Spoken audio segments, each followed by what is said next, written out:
Bueno, amigos, y continuamos acá en su programa Piedra con Aletas a través de Cool Channel TV, lo humano en términos sencillos. Y bueno, seguimos esta interesante mirada a la ciencia e Ignacio nos hará su comentario a lo que veníamos debatiendo, ¿no? Mira, Enrique, a mí me encantaría que entráramos con un ejemplo en particular, como les dije antes, para discutir eso que tú dejaste en el segmento anterior. Digamos, dos completamente opuestos. La decisión de si me caso o no me caso. Tienes dos parejas, si eres hombre, dos mujeres, ¿cómo escoger con virtudes opuestas? ¿Cómo tomas la decisión si te casas en primer lugar? Y después, ¿con cuál de las dos te casas? Esa es una discusión interesante para el público en general. Pero podríamos discutir algo más, más pesado, pues. Por ejemplo, ¿qué hacer con el problema ambiental y de calentamiento versus la necesidad de seguir desarrollándose y seguir creciendo los países? O sea, ¿qué clase de decisión tomamos? ¿Cómo balanceamos la necesidad de producir que tienen los países versus el problema de la contaminación? ¿Cómo vamos a tomar la decisión ahí? Que depende muchísimo de miles de factores y así como en el primer caso las pasiones están muy involucradas, en el segundo supuestamente no deberían estar, pero entonces hay otras consideraciones como el futuro de nuestros hijos, la belleza del planeta que queremos conservar, etcétera. Entonces, insisto, discutiendo ejemplos en particular, podríamos ver o confrontar las virtudes y defectos de tener una visión racional sobre el problema o una visión alternativa a lo racional. Claro, lo que pasa es que, bueno, ahí te doy un poquito la opinión, tanto Emeterio como tú invocaban a Descartes, y él introduce algo que tal vez, y me llama la atención cuando tú mencionas ese cuadro de decisiones tan puntual, que a mi parecer, esa introducción de duda de todo, porque dudando de todo confirmas de que existes. Pero ¿qué pasa? En esa situación de dudar de todo, estamos sin un cimiento, porque cuando el ser humano no acepta algún tipo de pulsión dentro de él, no hay una mirada interior, ¿qué pasa?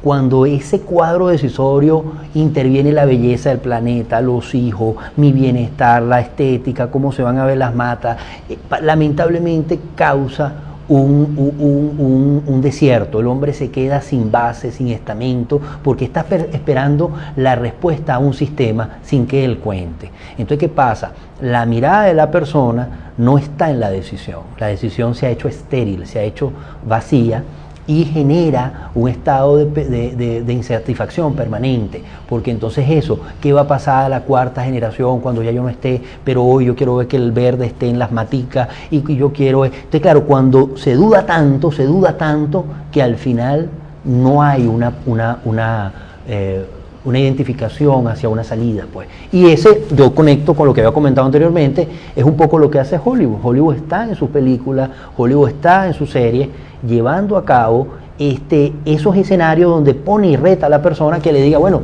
dime cuál es el mejor bien, pues, cuál es el bien de la mayor utilidad, y entonces crean unos laboratorios de compromisos y de decisiones que tal vez escapan a si te casas o no te casas, ¿no? Y ese es un poco la búsqueda de cimientos que tenemos, porque parece que las respuestas desde ese planteamiento de cara hasta ahora se están agotando, ¿no? Y eso es lo que la necesidad espiritual que está ahí burbujeando y que no termina de tener un reconocimiento. Pero mira, Enrique, yo insisto, si nosotros vamos a discutir si vamos a montar una planta de carbón para generar electricidad a un pueblo que está creciendo ahora, ¿cómo tomamos la decisión? ¿Rezamos para pedir inspiración? ¿Decidimos a favor de la opción verde o prohibimos completamente generación de electricidad y creación de nuevas fábricas? ¿Hacemos una votación? O sea, nosotros tenemos muchas opciones para decidirlo, pero tenemos que decidir cuál es el mejor camino para tomar esa decisión. Yo creo que el mejor camino es sentar a las personas expertas, y aquí vamos otra vez apelando a lo racional, a las personas, sentaría a un economista, a una pila de ingenieros, y me pondría a discutir los pros y los contras con números, y yo no pondría en ese grupo de personas a alguien que vaya a fumarse un tabaco o alguien que pretenda recibir la inspiración de un ser sobrenatural. Eso yo lo rechazaría completamente de plano, y rechazaría los extremismos, como te dije, el que dice no acepto ninguna contaminación bajo ningún aspecto, esto no puede aceptarse porque está el futuro del planeta Tierra en riesgo y tal, entonces se toman decisiones así drásticamente. No sé. Emeterio, tu comentario para cerrar este capítulo. No, bueno, pero yo creo que ahí ponemos el problema en el centro, la aguja en su santo lugar, pues. Yo decía al principio, y vuelvo con esa idea de que la posición de Ignacio, la respeto mucho, pero me parece que tiene problemas al oponer simplemente la razón a la sinrazón. Precisamente, con este último ejemplo que él pone, yo quiero llamar la atención sobre ese hecho fundamental. Tú solo tomas decisiones cuando no tienes razones para hacer algo.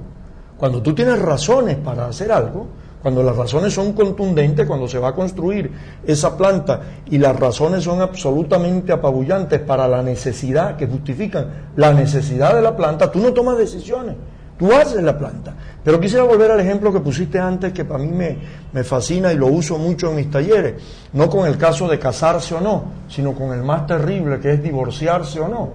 Cuando tú estás en plan de divorcio y odias profundamente a tu esposa, y no la puedes ver ni en pintura, y basta oírle la voz para que tú te enerves, entonces no hay ninguna decisión que tomar, hermano. Entonces tú simplemente te divorcias. Pero cuando tú tienes una esposa que en la mañana tú la amas y la adoras, y al mediodía ya empiezas a rechazarla, y en la noche ya la cosa, y entonces el otro día ocurre lo contrario, y no sabes si una cosa o la otra, entonces la razón no te va a ayudar para nada. Tú tienes que inspirarte un día y decidir si te divorcias o no. Perdón que me extendí demasiado. De todas maneras, esta discusión da para mucho más. Vamos a tener un segundo programa para seguir dialogando con Ignacio sobre estos temas.